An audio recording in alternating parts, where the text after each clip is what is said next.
ఆంధ్రప్రదేశ్లో సంచలనం సృష్టించినటువంటి మద్యం కుంభకోణంలో రాజ్యసభ మాజీ ఎంపీ విజయసాయిరెడ్డి నిన్న ఈడీ అధికారుల విచారణకి హాజరైన తర్వాత ఆయన ఒక ప్రెస్ మీట్ పెట్టారు. ఆ ప్రెస్ మీట్లో భాగంగా కొన్ని కీలకమైనటువంటి వ్యాఖ్యలు చేశారు. జగన్మోహన్ రెడ్డి పాదయాత్ర చేసినా ఆయన అధికారంలోకి రాడని, అలాగే కూటమిని విచ్ఛిన్నం చేయకపోతే జగన్మోహన్ రెడ్డి అసలు అధికారంలోకి వచ్చేటువంటి ప్రసక్తి లేదు అంటూ నిన్న విజయసాయిరెడ్డి కొన్ని వ్యాఖ్యలు చేశారు. దాంతోపాటుగా అసలు జగన్మోహన్ రెడ్డి పక్కన ఉన్నటువంటి కోటరీ వల్లే జగన్మోహన్ రెడ్డి అధికారాన్ని కోల్పోయారని, ఆ కోటరీ జగన్మోహన్ రెడ్డి పక్కన ఉంటే ఆ కోటరీ ఉన్నన్నాళ్ళు జగన్మోహన్ రెడ్డికి అధికారంలోకి రాడు అంటూ విజయసాయిరెడ్డి తేల్చి చెప్పినటువంటి నేపథ్యంలో ఆయన వ్యాఖ్యల వెనక ఆయన ఉద్దేశం ఏంటనేది మనం పూర్తి స్థాయిలో విశ్లేషణ చేసుకుందాం. ప్రస్తుతం మనతో పాటున్నారు ప్రముఖ రాజకీయ విశ్లేషకులు లింగమనేని శివరామప్రసాద్ గారు. సార్తో మాట్లాడదాం. సార్ నమస్తే. నమస్తే సార్. విజయసాయిరెడ్డి ప్రెస్ మీట్ పెట్టి జగన్మోహన్ రెడ్డి మీద చేసినటువంటి వ్యాఖ్యలు ఏవైతే ఉన్నాయో వాటిని ఎలా చూడాలంటారు? ఇది ఏంటంటే అంతఃపుర తగాదాలాగా ఉన్నాయి. ఏంటంటే అందరూ కలిశారు, అందరూ కలిసి స్కాములు చేశారు. ఆ స్కాముల్లో ఎవరికి ఎంత వాటాలు వచ్చినాయా రాలేదో అది వేరే సంగతి. స్కామ్ జరిగిందని మాత్రం అందరూ ఇది ఇప్పుడు స్కామ్ జరిగిందా జరగలేదంటే జరిగిందని విజయసాయిరెడ్డి గారు అంటున్నాడు. కానీ నా పాత్ర లేదంటున్నాడు. ఎవరిది పాత్ర ఉందంటే రాజకసిరెడ్డిది. దాంట్లో 100% రాజకసిరెడ్డిదే ఉంది పాత్ర అని చెప్తున్నాడు. చెప్పి ఏమంటున్నాడు, నాకు దాంతో ఏం సంబంధం లేదు. ఓకే, నీకు సంబంధం లేదు. జగన్మోహన్ రెడ్డి గారికి సంబంధం ఉందా లేదా అంటే ఆయనకి లేదు. మరి ఆయనకి లేకుండా నెంబర్ 2గా ఉన్న, సరే మధ్యలో వెనక్కి వచ్చినా ఫస్ట్ నెంబర్ 2లో ఆయనే కొనసాగారు, సంవత్సరం పాటు నేనే కొనసాగాను అన్నాడు కదా. 1 year పాటు నేను చేసిందే జరిగింది, నేను చెప్పిందే అయింది అన్నాడు కదా. మరి ఆ టైంలోనేగా వచ్చింది ఇది, ఈ చేంజ్ అనేది వచ్చింది. ఈ మద్యానికి సంబంధించి అంతకుముందు కొనుగోళ్ళు డైరెక్ట్గా కొన్ని పెద్ద పెద్ద కంపెనీల నుంచి డైరెక్ట్గా కొనుగోళ్ళు చేస్తే అది ఆపేసి కొన్ని బ్రాండ్లు తీసుకొచ్చి పేరొందిన బ్రాండ్లను కూడా దాన్ని పక్కన పెట్టి డిస్టిలరీస్ అన్నింటినీ కూడా వీళ్ళు సొంతం చేసుకుని, అంటే వాళ్ళు హ్యాండ్ ఓవర్ చేసుకుని ప్రైవేట్ డిస్టిలరీస్ అన్నింటినీ కూడా వాటి నుంచి మద్యం తయారు చేసి వేరు బ్రాండ్లతో తయారు చేసి దాన్ని మీరు అమ్మారా అమ్మలేదా? ఆ పేరున్న బ్రాండ్లకు కూడా మీకు కంపెనీలకు కూడా ఇన్వాయిస్లు వెళ్ళకుండా వాటి దగ్గర నుంచి మీరు కొనుగోలు చేయకుండా మిగిలిన వాళ్ళకి ఒకేసారి అంత పెద్ద పెద్ద ఆర్డర్స్ ఎలా వెళ్ళి అంటే ఒకటి ఇక్కడ మనకి స్కామ్ జరిగిందా జరగలేదా అంటే ప్రైమా ఫైసీ చూడాలి. ప్రైమా ఫైసీ చూస్తే అక్కడ ఏంటి, ఆ జరిగిన విధానం ఒక ఇంటెన్షన్తో జరిగినట్టు కనపడుతుంది. అక్కడ ఇంటెన్షన్ ఏంటి, ముందు మీరు అక్కడ అంతకుముందు ఉన్న పేరున్న కంపెనీలని ఆపేయటం, ప్రభుత్వమే నిర్వహిస్తుందని చెప్పి ప్రభుత్వ దుకాణాలను తీసుకుంటాం, అక్కడ డిస్టిలరీస్ని కూడా మీరు హ్యాండ్ ఓవర్ చేసుకుంటాం, మీకు సంబంధించిన వాళ్ళు కానీ మీరు కానీ వాళ్ళు లీజుకు తీసుకుంటాం, బెదిరించో లేకపోతే ఏదైనా చేసి వాటిని మీరు లీజుకు తీసుకుంటాం.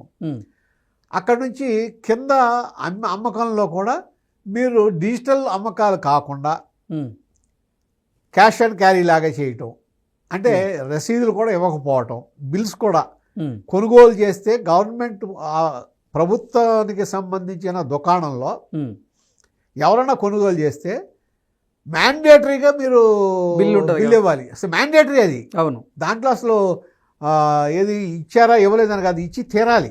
ఇప్పుడు మీరు బస్ స్టాండ్కి వెళ్ళాలి, వాళ్ళు ఏం చెప్తున్నారు, మేము QR కోడ్ స్కాన్ చేస్తాము దాని ద్వారా. అవన్నీ కాదండి, బస్ స్టాండ్కి వెళ్ళారు, అవును, డబ్బులు ఇచ్చాం, టికెట్ ఇస్తారు. టికెట్ ఆవిడ QR కోడ్ స్కాన్ చేస్తే మీరు బస్ దగ్గర కూర్చొని చెప్పరు కదా. అవును, అంతే కదా. అటువంటిప్పుడు అసలు ఈ డొంక తిరుగుడు అంతా ఎందుకు అంటే ఈ మొత్తం చూస్తే ఎక్కడో దాన్ని లూప్ హోల్స్ క్రియేట్ చేసి దాని నుంచి అనుచితమైన లబ్ధి పొందటానికి ప్రయత్నం చేశారనేది ప్రైమా ఫైసీ ఎవిడెన్స్ ఉంది. ఓకే, దాంట్లో అనుమానం లేదు.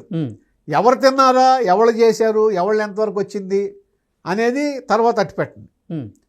ఆ మొట్టమొదట జరిగిన దాంట్లో విజయసాయిరెడ్డి గారి పాత్ర ఉంది. అంటే విజయసాయిరెడ్డి గారు ఉన్నారు. ఆ మద్యానికి సంబంధించి ఆ కావాల్సిన 100 కోట్లు 200 కోట్లు కావాలంటే ఆయన వియంకుడు గారి దగ్గర నుంచి, ఆయన శరత్చంద్రారెడ్డి గారి దగ్గర నుంచి ఈయనే ఇప్పించాడు. అది ఒప్పుకుంటున్నాడు, నేనే ఇప్పించాను, అప్పుగా ఇప్పించామని ఆయన ఒప్పుకుంటున్నాడు. వీటన్నీ జరిగిన తర్వాత ఆయనకి తెలియకుండా జరిగింది అనుకుంటానికి వీల్లేదు. సరే, ఆయన దాంట్లో పాత్రధార, దాంట్లోంచి డబ్బులు వచ్చినాయా రాలేదా, లేకపోతే అనుచిత లబ్ధి పొందారా పొందలేదా అంటే అది మనకు తెలియదు. ఎవరో ఒకళ్ళు అనుచిత లబ్ధి పొందారు. ఓకే. అయితే విజయసాయి రెడ్డి గారు అనేది ఏంటంటే పూర్తిగా దీనికి కారణం కసిరెడ్డి అని, కసిరెడ్డి రాజశేఖర రెడ్డి అని చెప్తున్నాడు. ఒకవేళ అనుచిత లబ్ధి ఆయనే పొందితే కసిరెడ్డి రాజశేఖర రెడ్డి ఆయన అసలు వచ్చింది దీనికి ఐటీ అడ్వైజర్గా వచ్చాడు. అవును, జగన్మోహన్ రెడ్డి గారి ప్రభుత్వంలో అతను IT adviser. IT adviser liquor దానికి ఎందుకు వచ్చాడు? ఐటీ అడ్వైజర్ ఐటీలో ఉండాలి, కానీ ఐటీలో అడ్వైజ్ చేయకుండా లిక్కర్ దాంట్లోకి ఎందుకు వచ్చాడు? అక్కడ చెప్పేదానికి ఒకదానికి సింక్ అవట్లా. ఓకే.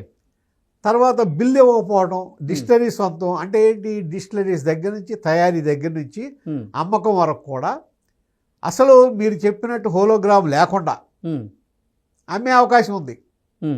అది అమ్మే అవకాశం ఉందా లేదా అంటే ఉందని చెప్పి ఈ మధ్యన జరిగిన మీరు లిక్కర్ కుంభకోణంలో దొరికారు కదా, ఇక్కడ మన ఇబ్రహీంపట్నంలోనూ అక్కడ జయచంద్రారెడ్డి గారి ఏరియాలో ఇది లిక్కర్ తయారు చేసి అమ్మటం జరిగింది కదా. అట్లా తయారు చేసి అమ్మారేమో ఎవడో తెలుసు. అసలు ఆ విధంగా ఎంత స్కామ్ జరిగింది. ఎగ్జాక్ట్లీ. ఈయన అన్నదేంటి, నాకు సంబంధం లేదంటే ఒకవేళ ఎవరికి సంబంధం, ఎవరి దగ్గరికి వెళ్ళి ఎవరు తిన్నారు. అంటే నిన్న విజయసాయిరెడ్డి చెప్పిన దాని ప్రకారంగా అటు విజయసాయిరెడ్డికి సంబంధం లేదని చెప్తున్నాడు, జగన్మోహన్ రెడ్డికి కూడా సంబంధం లేదని ఈయనే చెప్తున్నారు. ఏంటి అసలు ఏం జరుగుతున్నాను అంటే అక్కడ లోపల ఉన్న తన అంతకుముందు ఒక సంస్థానం, ఈయన గ్రూపు, ఎదురుగా కొంతమంది గ్రూప్ చేరారు. ఆయన ఈయన మీద చాడీలు చెప్పి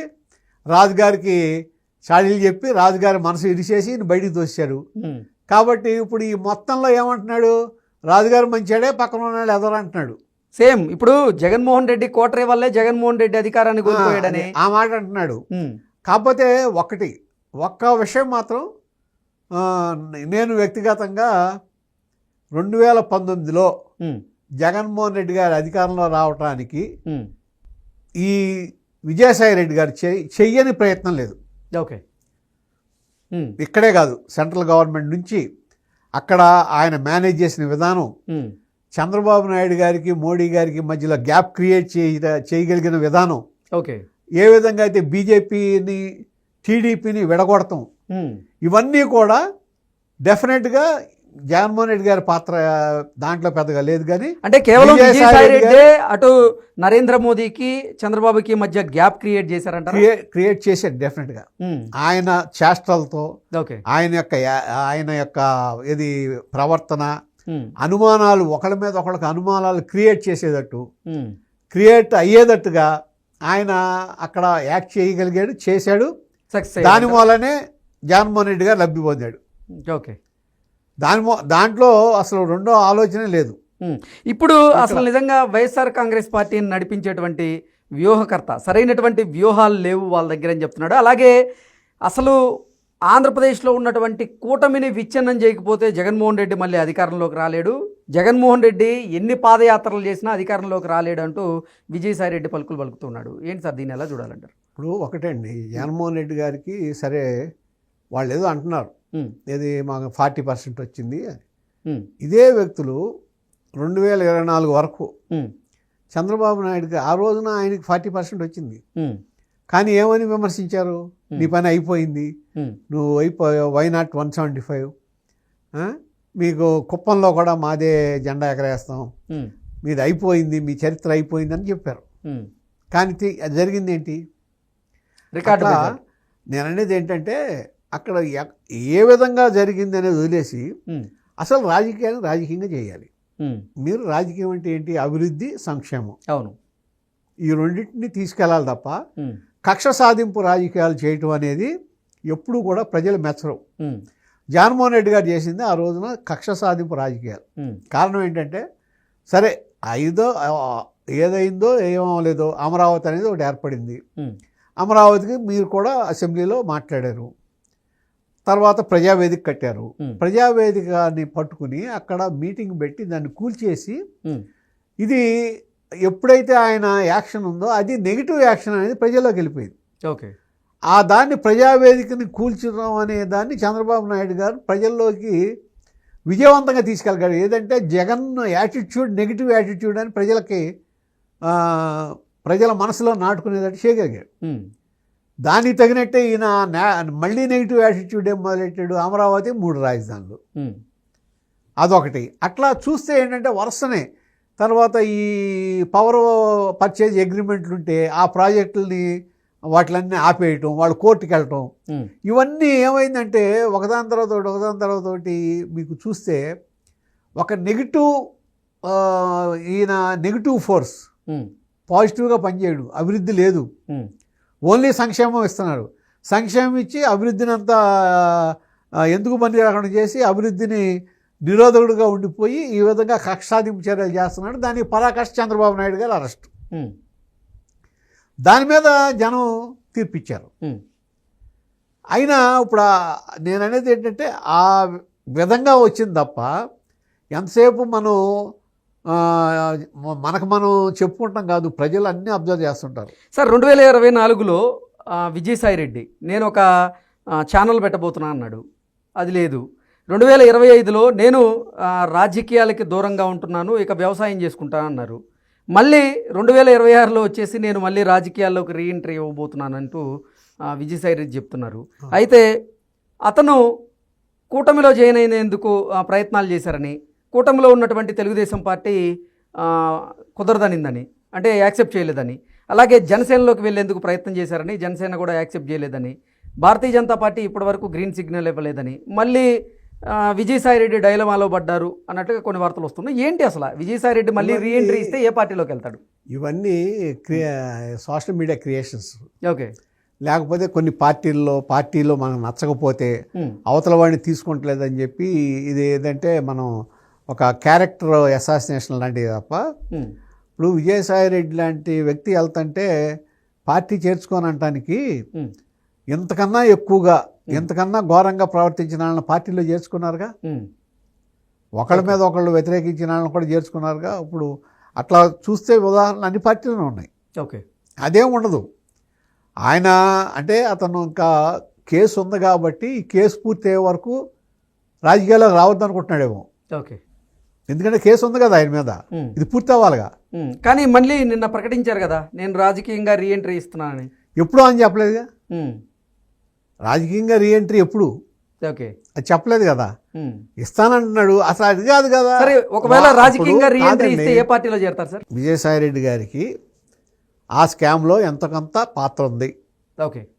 తక్కువ ఉందా ఎక్కువ ఉందా, మొదలెట్టినప్పుడు ఉందా తర్వాత ఉందా, అదన్నీ కాదు. ఎందుకంటే దానికి సంబంధించి కొన్ని కార్యకలాపాల్లో ఈయన పాత్ర ఉంది. డబ్బులు వచ్చినా రాలేదని వదిలేసాను, డబ్బులు రాలేదేమో ఆయనకి, కానీ ఆ ఇనిషియేటివ్లో ఈ కార్యక్రమం ఇనిషియేట్ అవడంలో ఆయన పాత్ర ఉండి ఉంటుంది కదా, లేకుండా ఉండదు కదా. ఎందుకంటే ఈయన దాన్ని చూసినాడు కదా, ఉంటుంది.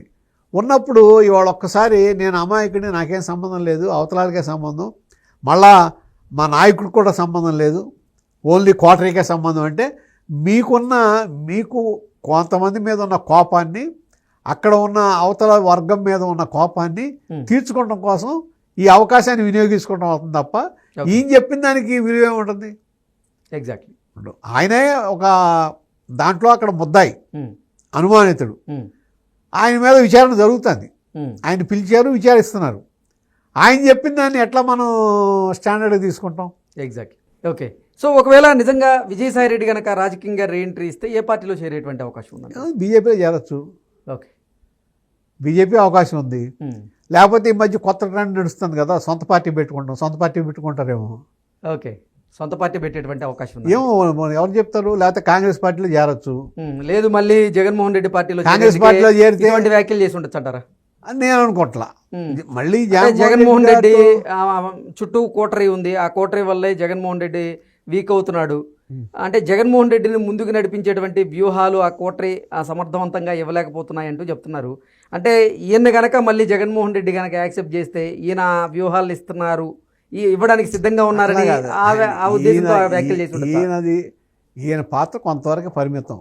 ఓకే. ఆ రోజున ఏంటంటే ఇప్పుడు 2019కి ముందు తెలుగుదేశం పార్టీకిను బీజేపీకి జనసేనకి మధ్యలో గ్యాప్ ఏర్పడటానికి కారణం ఈయన గొప్పతనమే కాదు, కొన్ని తెలియని తప్పులు కూడా ఉన్నాయి. ఓకే.